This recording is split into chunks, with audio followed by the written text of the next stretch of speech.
Monde numérique. Il y a une vraie problématique de souveraineté qui est devenue, pour beaucoup de gens, quelque chose d'important. Il existe maintenant une proportion de la population qui comprend le risque géopolitique associé au numérique et qui aimerait qu'il existe des alternatives au cas où. Alors, on voit tout ce qui se passe dans le monde. On voit certains dirigeants étrangers outre-Atlantique qui sont parfois un petit peu erratiques dans leur comportement, je vais dire ça comme ça. Et donc, on se dit il faut assurer le coup.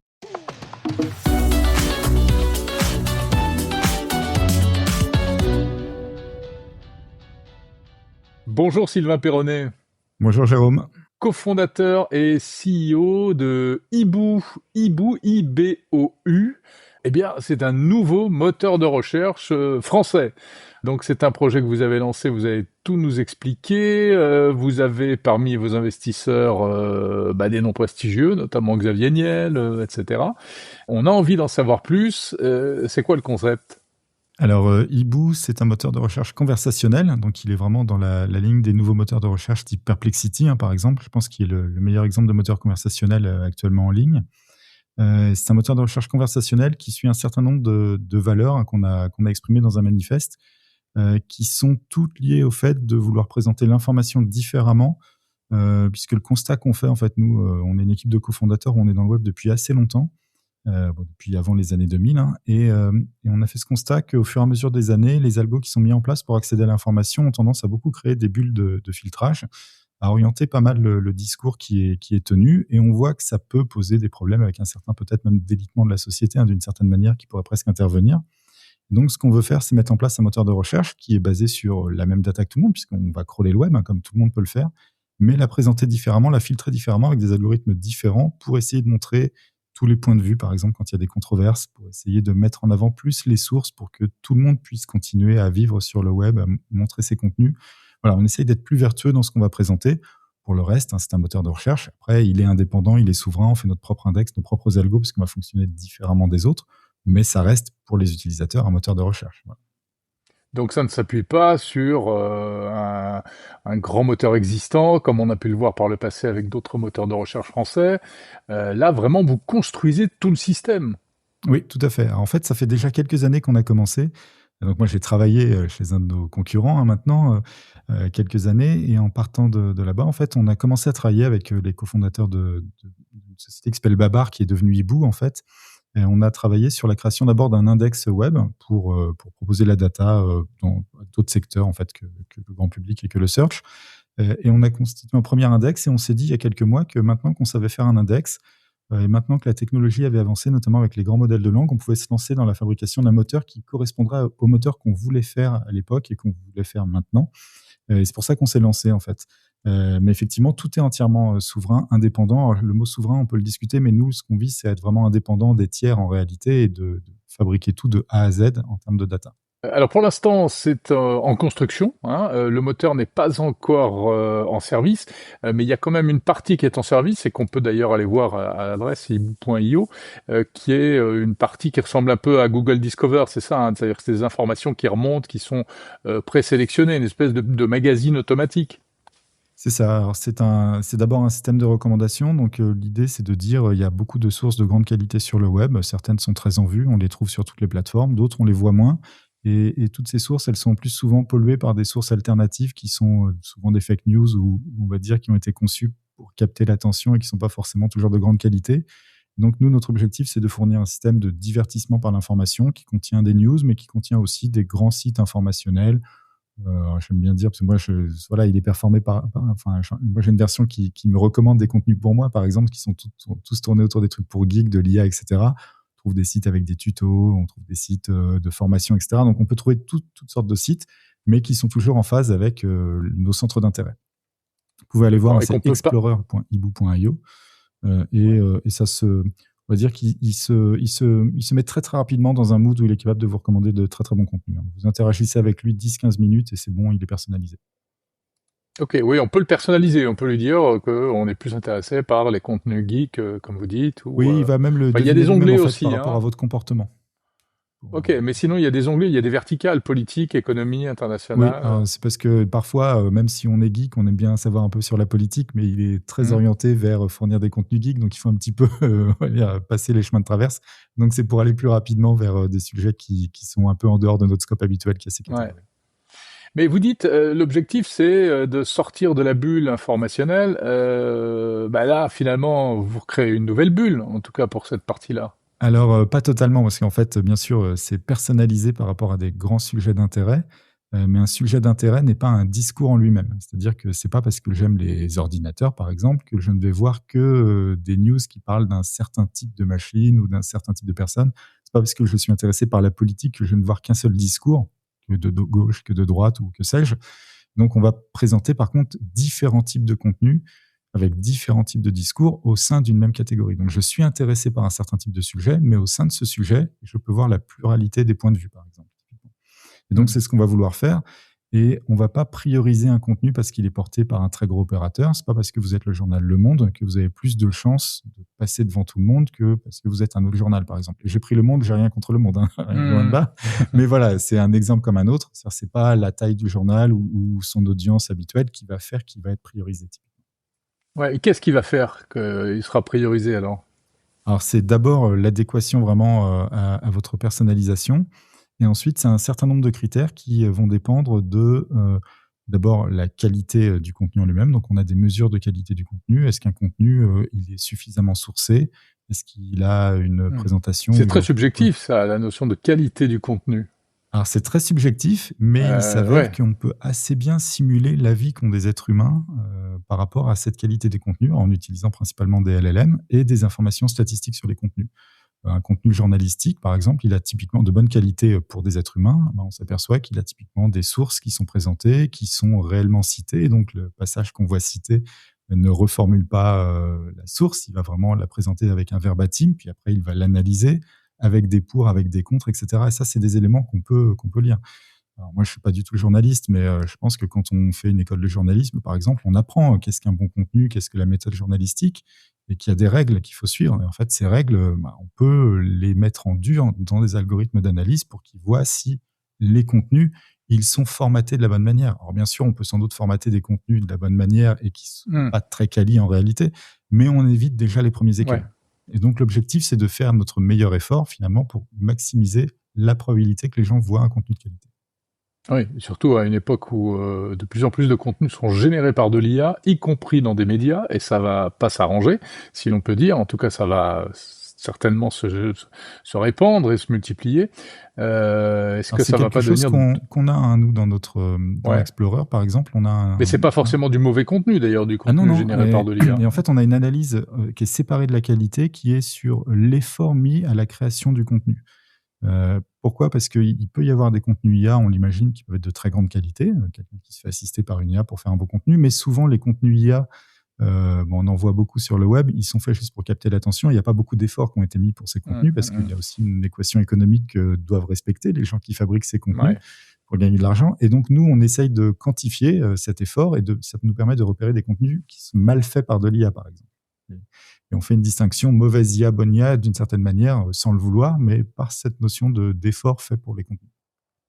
Alors, une fois que la partie recherche sera ouverte, donc je le répète, ce qui n'est pas le cas pour l'instant, ça va ressembler à quoi? Ça ressemblera à du Google avec des liens et puis des petits résumés, ou ça ressemblera à du Gemini ou du Perplexity? Vous avez cité Perplexity, c'est-à-dire Oui, avec ça de ressemblera l'info plus. Alors, c'est pas déjà 100% rédigée. fixé pour l'instant, hein. Attention à ce que je veux Ah, dire, mais ça ressemblera plus dans l'esprit à un Perplexity. Typiquement, par exemple, si vous posez une question, quel est une question qui pourrait être commerciale, par exemple. Quel est le meilleur téléphone portable à moins de 500 euros en ce moment sur le marché? On va avoir des sources qui vont être cherchées dans notre index. Ces sources, elles vont être regroupées par, on va dire, l'angle qu'elles prennent. Donc, il va y avoir des sources qui sont des comparatifs produits, il va y avoir des sources qui vont être des analyses techniques, il va y avoir, il va y avoir différents types de sources. Ces sources, elles vont être lues par des modèles de langue qui vont fabriquer, parce que c'est une recherche qui a été faite, une demande comparative, qui vont fabriquer un comparatif. Ça va fabriquer un tableau, fabriquer peut-être une liste des endroits où on peut acheter le produit, et ça va fabriquer une synthèse très courte de ce qui est exprimé par les sources, à chaque fois en renvoyant vers les sources. Donc ça va pas faire une synthèse de la source qui nous évite d'aller lire la source, ça va plutôt être une synthèse du type voilà, certaines personnes pensent que tel modèle de téléphone est meilleur que les autres pour telle raison. Ils ont un comparatif très détaillé, technique, qui explique pourquoi. Il est disponible à tel endroit. Si vous êtes intéressé par ce téléphone, et hop, et là, on va expliquer pourquoi il faut aller lire ce contenu. On est plus dans une logique où la synthèse qu'on fabrique serait une forme de documentaliste qui vous expliquerait quelles sont les bonnes choses à lire pour vous faire une idée sur un sujet. En vous disant, ça vous explique que c'est bien, ça vous explique que c'est mal. Vous devez lire les deux pour vous faire une idée. Ouais, parce que vous savez qu'avec vous savez forcément et très bien qu'avec les moteurs de recherche, il y a un peu des frictions avec les éditeurs de contenu, hein. Vous avez d'un côté des médias ou des blogueurs ou qui que ce soit qui génèrent du contenu, qui espèrent donc avoir du trafic sur son site pour la plupart du temps pouvoir dégager des revenus publicitaires. Et puis si les moteurs de recherche viennent et récupèrent tout le contenu et l'affichent tel quel, on n'a plus besoin d'aller sur le site, du coup ça coupe les revenus pour les éditeurs en question. Comment est-ce que vous pensez résoudre cette équation ? Alors, il y a un double problème, en fait, selon quel niveau du produit on regarde sur un moteur de recherche, parce qu'il faut savoir que nous, bien sûr, on va fournir des résultats de recherche, mais on va aussi fournir, comme beaucoup d'opérateurs, une API de recherche pour des tiers qui voudraient fabriquer des résultats à partir de notre index. Dans tous les cas, ce qu'il faut, c'est que l'éditeur puisse s'y retrouver. Et s'y retrouver, il ne faut pas discuter des heures, c'est gagner de l'argent par son travail. Notre objectif au niveau du moteur de recherche grand public, c'est de renvoyer les gens vers des sources. Et quand on renvoie quelqu'un vers une source, cette source, si elle est monétisée, la personne peut gagner de l'argent. Donc l'enjeu, c'est de continuer à renvoyer les gens vers les sources. On va voir comment faire pour le mieux. On ne peut pas savoir tant qu'on ne sait pas en ligne vraiment comment ça va se produire. Ce qu'on espère, c'est qu'on donnerait à proportion substantiellement plus de trafic aux sources que ne le font les moteurs classiques, beaucoup moins d'exposition publicitaire, les sources mieux mises en avant. On espère que ça fera plus de trafic à proportion de nos visiteurs. Donc ça, c'est la première chose. Et puis, il y a une deuxième chose qui est au niveau de l'API de recherche. L'API de recherche, on ne maîtrise pas ce que font les tiers qui nous achètent la data une fois qu'ils l'ont. Si on dit, voilà, les sites qui parlent d'un sujet, on n'a pas de garantie que derrière, eux, ils vont réussir à envoyer du trafic vers ces sites, etc. Et donc là, c'est plus une problématique de partage de revenus qu'il faut mettre en place. Et donc, on est en train de réfléchir à des mécanismes pour que tout le monde s'y retrouve et que les gens aient intérêt à être dans notre index quoi qu'il arrive. Voilà. Et un moteur de recherche, quand ça fonctionne, ça gagne de l'argent, et plutôt pas mal. Et là, tout peut être mis en place pour partager les revenus, en fait. Il n'y a pas de raison que ce soit toujours le même qu'on profite. Est-ce que vous envisagez de vendre de la publicité, de faire des liens sponsorisés comme Alors, sur la partie Google B2C, ou donc Bing. pour le grand public, oui, il y aura de la publicité. Il est probable que ce soit plutôt de la mise en avant sous forme d'affiliation non masquée. Ce qui est probablement le plus intéressant parce que ça fournit un vrai service à nos utilisateurs. Pour de la publicité lien sponsorisé, c'est beaucoup plus compliqué. On ne sait pas encore exactement quelle forme ça pourra prendre. Pourquoi ? Parce que la personne qui interagit avec un moteur conversationnel, elle est dans une optique informationnelle d'abord. Et quand on est dans une optique informationnelle, de toute façon, on ne clique pas sur les pubs. Et donc, ça ne sert à rien pour nous de mettre en avant une pub qui n'est pas cliquée. Il n'y a aucun service pour l'utilisateur s'il ne clique pas. Il n'y a aucun service pour l'annonceur. Littéralement, aucun intérêt. Donc, il faut qu'on voit comment ça peut se mettre en place. On va dire que le vrai enjeu pour les moteurs conversationnels est plus de monétiser les requêtes d'achat que les autres. Alors quand même, lancer un moteur de recherche en 2026, c'est un vrai défi. Ça paraît, c'est pas un peu utopique, même si on comprend bien que vous êtes beaucoup plus proche, effectivement, d'un chatbot style Perplexity ou autre, que d'un Google ou d'un Bing. Alors, mais n'empêche, est-ce que c'est pas un peu pour faire un utopique ? Perplexity, il faut faire un Bing ou un Google, voilà, parce qu'on a besoin des résultats de recherche pour répondre.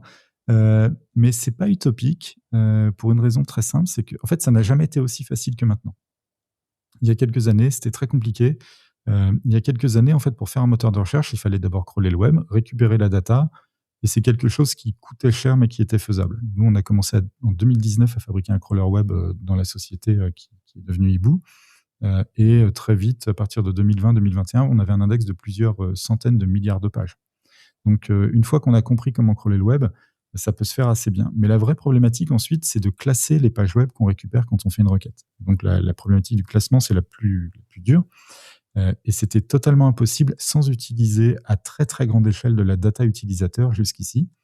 Mais depuis 2022, en fait, c'est devenu beaucoup plus simple. Pourquoi ? Parce que les modèles de langue alignés, donc à partir de ChatGPT uniquement, donc ceux qui apprennent avec leur interaction avec l'être humain ce que désirent vraiment les êtres humains, en fait, ces modèles-là sont vraiment capables de simuler le comportement des êtres humains et peuvent être utilisés pour créer une data utilisateur synthétique qui permet de calibrer les moteurs de recherche.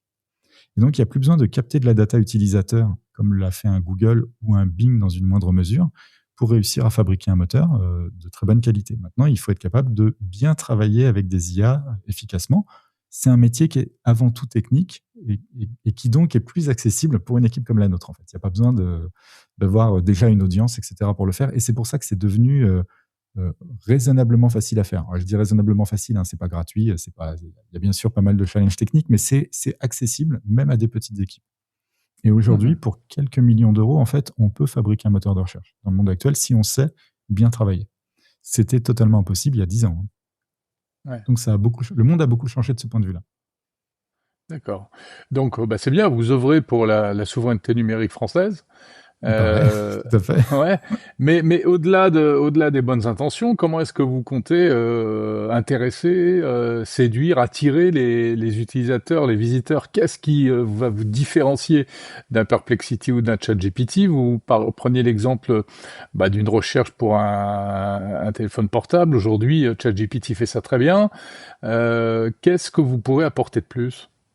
Oui, alors c'est vrai que il faut pas se leurrer, hein, tous les moteurs de recherche et tous les grands opérateurs de recherche aujourd'hui ont atteint un niveau de qualité qui est acceptable quoi qu'il arrive. Ce qui va se passer, il y a deux choses. La première, c'est que d'abord, il y a une vraie problématique. Alors là, pour le coup, je vais le dire, je vais revenir au terme de souveraineté. Il y a une vraie problématique de souveraineté qui est devenue, pour beaucoup de gens, quelque chose d'important. Il existe maintenant une proportion de la population qui comprend le risque géopolitique associé au numérique et qui aimerait qu'il existe des alternatives au cas où. Alors, on voit tout ce qui se passe dans le monde, on voit certains dirigeants étrangers outre-Atlantique qui sont parfois un petit peu erratiques dans leur comportement, je vais dire ça comme ça. Et donc on se dit il faut assurer le coup. Donc on sait qu'il y a quelques pourcents de la population en France, en Europe, qui est prêt à adhérer à ce type de moteur. Donc ça, il y a déjà naturellement, j'ai envie de dire, une petite proportion de la population qui peut être intéressée. Et puis après, il faut voir que les gens, ils ont tendance à des fois prendre un nouvel outil numérique pour un usage particulier, et puis après, ils le gardent pour le reste. Et c'est vrai que nous, si sur une partie, par exemple, informationnelle, les actus politiques, les actus économiques, etc., on a une meilleure qualité de résultat parce qu'on présente mieux l'information, parce qu'on met en avant plus de points de vue divers, et donc que les gens trouvent des meilleures réponses finalement pour des questions qui peuvent être importantes pour eux d'un point de vue social, d'un point de vue économique, en fait, ils peuvent rester après pour les requêtes plus économiques sur lesquelles nos concurrents sont très bons. Hein, on ne va pas se mentir. Un Google, ils ont fait leur métier d'être très bons sur ces requêtes où on gagne beaucoup d'argent, en fait. Voilà. Et donc, nous, ce qu'on espère, c'est en étant bon par le côté, en fait, d'avoir une adhésion sur la totalité du moteur. Je reviens sur cette notion de qualité de réponse et d'impartialité. Que vous évoquez. Ça va se traduire par quoi concrètement? Si on parle d'impartialité, spontanément, on pense à des sujets politiques. Là, on va rentrer dans une période de campagne électorale. Est-ce que, justement, ça fait partie de vos objectifs de pouvoir répondre à un certain nombre de demandes liées à la future présidentielle?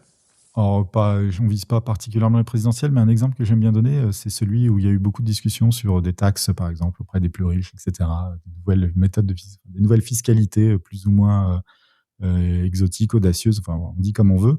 Tout le monde se pose des questions là-dessus. Si on demande à un moteur de recherche quelque chose, il va donner en premier résultat souvent la dernière chose qui a été dite à la télé ou ce genre de choses, parce qu'il y a un niveau de fraîcheur qui va être pris en compte. Un outil de synthèse qui essaye de donner plus d'équité à tous les différents types de réponses, ce qu'il va faire, c'est qu'il va dire, voilà, sur cette question, les avis sont partagés. Premier truc qu'il va dire, parce qu'il va se rendre compte qu'ils sont partagés. Il va dire, mettre certaines personnes pensent que ça. Il va mettre en contexte, en fait. Voilà, certaines personnes pensent que ça, d'autres que ça, d'autres que ça. Si vous vous intéressez à ceux qui pensent ça, vous pouvez aller lire l'article, je vais dire n'importe quoi, de Valeurs Actuelles. Si vous vous intéressez à cet aspect-là, allez lire l'article de Libération. Si vous vous intéressez à cet aspect-là, allez lire l'article du Monde. et hop, et puis derrière, on remet un truc. Mais les gens ont la possibilité, déjà les gens ont conscience, parce qu'on leur dit qu'il existe plusieurs points de vue, et ils peuvent aller voir les différentes sources qui en parlent. Est-ce que malgré tout, vous vous autoriserez à diminuer l'impact de certains contenus? Je parle pas de contenus clairement illégaux, qui ceux-là, je pense que la question se pose pas, vous les laisserez pas passer. On n'a pas le choix, il faut Vous respecter n'avez la pas le loi. choix, voilà, tout ce qui touche au terrorisme, aux crimes sexuels, aux crimes tout court, etc. Mais il y a toujours une zone grise où certains peuvent se dire, bah non, ça c'est pas, voilà, ça on laissera pas passer pour des questions de conviction. Alors, Je sais pas, est-ce que par exemple vous auriez tendance à filtrer les propos, les contenus extrêmes, qu'ils soient de droite ou de gauche? C'est une question qui revient beaucoup dans l'équipe, hein. C'est un sujet, parce que même pour Explorer, c'est une question. À partir du moment où une source est légale, en fait, déjà, il y a des journaux de toutes les obédiences, hein, par exemple. C'est pas à nous de décider ce que les gens doivent lire. Donc, dans Explorer, on présente des journaux que personnellement, moi, je ne lirais pas, mais ils y sont quand même. Hein. C'est comme ça, et d'autres, c'est l'inverse. Après, il y a des choses qu'on ne veut pas montrer. Alors, c'est pas que d'un point de vue moral. C'est même pas pour une question de morale, mais par exemple, on n'a pas de contenu. Enfin, on essaye de ne pas montrer de contenu pour adultes. Nous, on a déjà une première version du moteur en interne, hein, qui tourne déjà. Normalement, il n'y a pas de contenu adulte dedans. C'est un choix qu'on a fait parce que il y a une trop grande complexité sociétale à gérer un moteur qui fait ça et qu'on veut aussi présenter aux plus jeunes. Donc, on n'est pas capable de résoudre tous les problèmes techniques qui sont associés, donc on préfère les éviter totalement. Puis après, on essaye de ne pas montrer des contenus. Alors, c'est Google qui a inventé le terme des contenus dits Your Money, Your Life. Donc, on essaye de ne pas mettre en avant des contenus dont, s'ils sont mal compris, ils pourraient porter un risque, un préjudice aux personnes qui les lisent, d'un point de vue ou de santé financière. Voilà, santé physique ou santé financière. Et là, c'est beaucoup plus dur, et ce qui fait qu'on a tendance à être un peu trop sévère des fois sur les contenus de ce type-là, parce que on pêche par excès de sûreté. Voilà, quelque chose qui vous explique comment guérir d'une maladie, c'est toujours compliqué de savoir si c'est vrai, si c'est faux. Dans le doute, des fois, on va juste pas répondre à la question. Parce que c'est plus simple, en fait, et que des fois, le risque, c'est une question risque-bénéfice. Il y a les médecins pour ça. Voilà. C'est sûr. Ok, très bien. Bon, et c'est prévu pour quand, alors, le grand lancement officiel?